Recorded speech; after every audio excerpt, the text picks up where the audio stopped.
Ever wondered how companies keep track of their massive vehicle fleets, ensuring efficiency and smooth operations? Well, today, we're diving into how you can build your very own vehicle management system project, so buckle up. Step 1. Define your core features. Think about what you want your system to do. Do you need to track vehicle locations in real time, manage maintenance schedules, or monitor fuel consumption? A well-defined scope is crucial.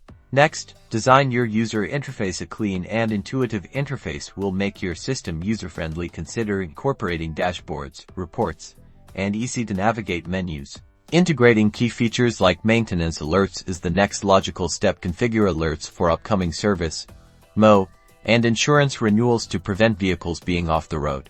Now, implement real-time tracking. Use GPS data to monitor vehicle locations, optimize routes, and improve security. And finally, reporting and analytics, because what's the point of tracking data if you can't analyze it?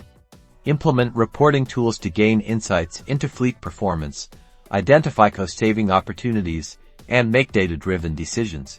Remember to consider mobile accessibility. Develop a mobile app or a responsive web design to allow users to access the system from anywhere. By following these steps, you'll be well on your way to creating a robust and efficient vehicle management system. Good luck, and happy developing.